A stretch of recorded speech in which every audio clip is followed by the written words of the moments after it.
Howdy YouTube, welcome back to the channel, or if you're new here, welcome to the radical left side that Republicans keep warning you about. Sorry. I wish this video was about anything else, but as the unofficial representative of Iowa City, I felt that to remain silent would be seen as an act of cowardice.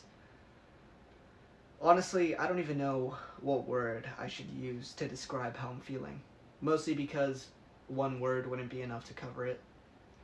I'm conflicted. You know, I've gotten so used to witnessing the chaos that happens within our country from the safety of my phone screen, happening in hotspot states like Illinois, New York, LA, Portland, apparently. But now Trump's venom has seeped its way so deep into our country that it's started to affect small cities like mine, which is honestly probably Trump's worst mistake. No, it's not. But it's bad. Anyway, I went to the No Kings protest in Iowa City on October 18th, 2025. And I'm going to be sharing my opinion on it. Mostly because nobody has asked for it yet, so I thought that I might as well tell my phone. I showed up to the protest bright and early at 10:30 in the morning, honestly thinking I was going to have to be the brave soul to kick this protest off, only to find out that I was actually late to the party because by the time I pulled up, there were already hundreds, if not thousands, of protesters waving their signs around, chants going. It honestly caught me off guard. You know, I've been to every local festival, every block party. I even went to that one Sway Lee concert while I was at work next to the old state capitol. And none have pulled in a crowd like this. So I shut my mouth and started looking for a good spot to record. Thankfully I brought my long ass tripod because my 5'6" ass would have no hope in seeing anything over this sea of heads. And don't get me wrong, I'm glad everyone who showed up did. But I'm not gonna lie, I fucking hate being alone in crowds. I mean, seeing people you recognize but don't know well enough to talk to, fucking having to build up the courage to chant, looking at my phone every 5 minutes so that people don't think I'm just some idiot who's filming for his stupid YouTube channel. But what do I know, maybe that's just me. A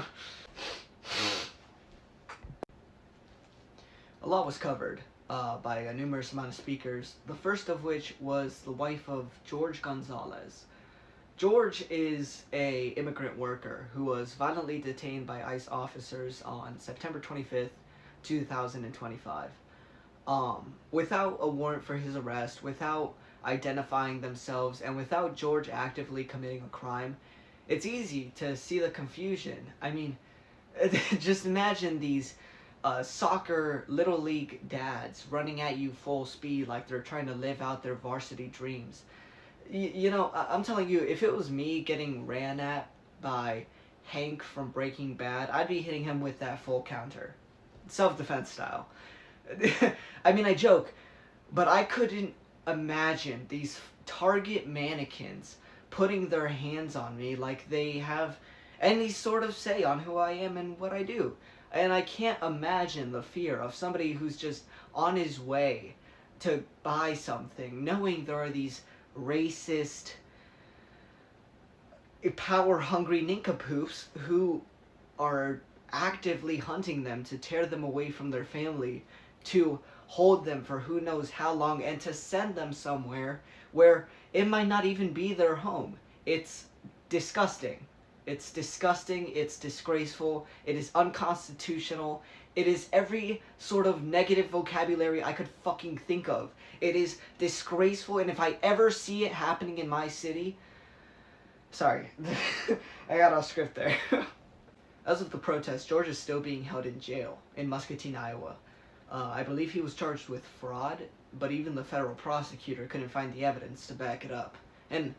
And that's the worst part, not just that it happened to him, but that it could happen to anyone. I mean, who's to say when it stops? Who's to say that once they run out of people to call illegal, that they don't go after those who spoke out?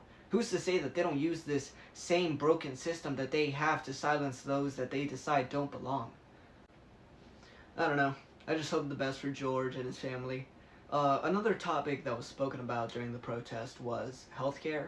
Now, I'm not an economics expert. I don't know a whole lot about healthcare, but I am pretty sure that Trump's new 4-week record of keeping the government shut down isn't helping the American people very much. I mean, billions and billions of dollars sent overseas while our own citizens can't afford to see the doctor. It is disappointing, honestly. I've said disgraceful too much, but I just don't know what other fucking word to use. Whether you are an undocumented citizen or just somebody who doesn't qualify for whatever reason, not having health care can ruin your life with just one stupid mistake. A little over a year ago, I got into a drunk driving car wreck. And by that I mean I turned left into a power post going 9 miles per hour while wasted. But since my blood alcohol level was 3.8, I was rushed to the hospital, and that one night put me a little over $20,000 in medical debt. If I had healthcare at the time, that night would have been a lesson. But instead, it's probably a bill that I'm never going to outlive. And honestly, good luck getting the 20 grand out of me. I can barely find that money myself. I doubt I'm going to fucking give it to you. But we'll see, we'll see how it goes. But it's not just me. It's millions of people out there who are getting sick, who are getting hurt, who are just getting unlucky, who are struggling every day just to survive, and the last thing they need is to seek medical attention. In a world where living every day costs so much, healthcare shouldn't be a privilege you have to earn. The right of living shouldn't cost $20,000 just so you can stay alive, I decided to listen to one last subject before I left. Mostly because after the peace walk and the chanting, I started feeling a little socially awkward. But thankfully, I feel like it was about the most important subject. The Epstein files. I'm not a conspiracy theorist, but I still can't help but feel like even through all the trouble that Trump stirs up, whether it be sitting on the edge of war within or out of the country, insulting his political opponents and journalists' intelligence, while stroking his own ego on live TV.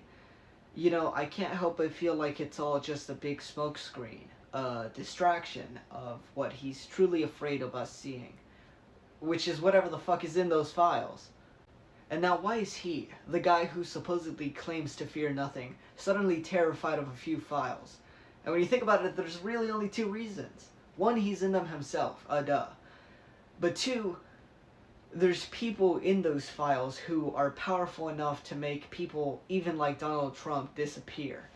And when you really peep it, when you really clock it, when you really think about it, and whose names would be in those files, a Diddy, a Epstein, people who definitely have experience making other people disappear and relocating them somewhere else, it starts to feel less like a coincidence and more like our country is just run by lunatics who treat us like pawns in their own personal horror show.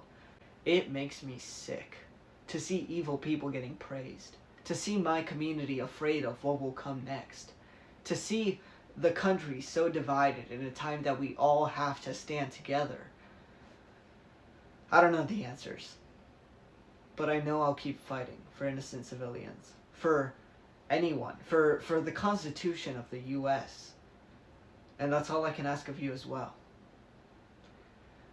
Well, I guess that's all I have to rant about, because after that I went home and went to bed. So I hope you liked this video. I'm sorry I haven't posted for a while. School's been kicking my butt. I've been in debt. I gotta keep working. I gotta get money. It's my birthday. I'm 18 years old now. Happy birthday to me. I'm filming this on my birthday. And, yeah, I don't know what else to say. Like and subscribe. I'll post another more lighthearted video next time, hopefully soon. Later. Started the teeth whitening process. Take a look. Take a look at those pearly whites. It looks pretty good. No, I don't know. This is only day 1, so I guess we'll see how I look by the end of the week. But I'm very excited. I'll keep you posted.